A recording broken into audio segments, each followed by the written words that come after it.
Šodien mēs atrodamies Avara auto servisa centrā, kurā mēs veiksim praktiskās nodarbības. Mēs veidojam 5 grupas, katrā pa 5 skolēniem. Prognozējam mašīnas apstāšanās ceļa garumu. Šodienas praktisko nodarbību mēs sākam ar automašīnas svēršanu. Sākumā mēs sveram automašīnu bez kravas. Svērsim mēs katru asi atsevišķi. Abu asu svaru mēs saskaitam kopā un iegūstam transporta līdzekļu kopējo svaru. Ja kādam ir interesi, ir iespēja šobrīd paiet zem busiņa apakšā, paskatīties, kāds izskatās busiņš.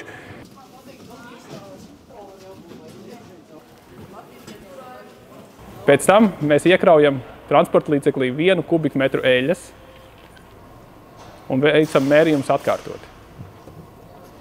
Tieši tāpat kā pirmajā reizē, no sākotnēji mēs mēram priekšējo asi, pēc tam mēram aizmugurējo asi un saskaistam rezultātu kopā. Katra skolnieku grupa prognozē mašīnas apstāšanās ceļa garumu pie attiecīgiem apstākļiem. Ieskriesimies vēl aiz ēkas tur no tālākā punkta. Mēģināsim attīstīt 45 km/h. Sāksim mēs bremzēt tieši pie šīs līnijas. Jums ir jāprognozē, kurā vietā mēs apstāsimies. Mērķis – novietot kasti pēc iespējas tuvāk mašīnas apstāšanās vietai, bet tā, lai mašīna to nenotriec. Tiek veikti 4 mērījumi. Pirmais mērījums ir automašīna ar ziemas riepām, ar 800 kg kravu, ar ABS sistēmu uz sablietēta sniega. 1,85 m trešajai komandai.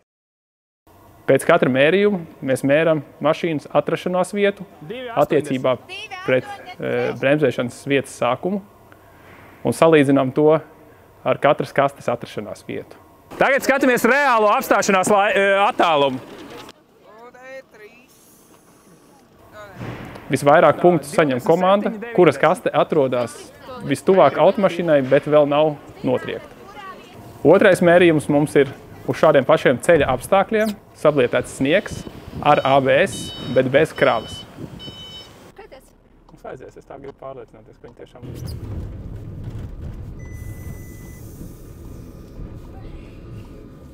Ceļš izdzīvo. Nu, tā, ņemam visas kastes nost. Tagad būs... Trešais mērījums būs bez ABS. Ļoti labi, Melete.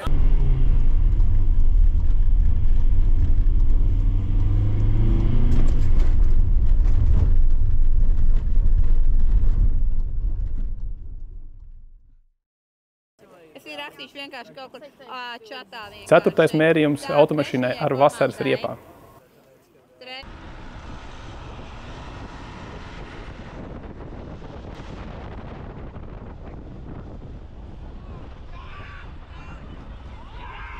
Tātad 3 secinājumi mums ir.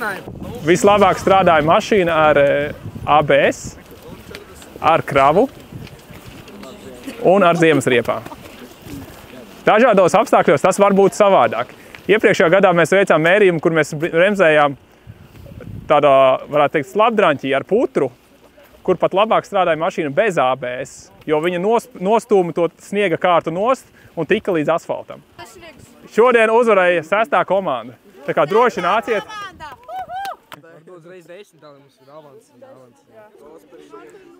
Smaidām.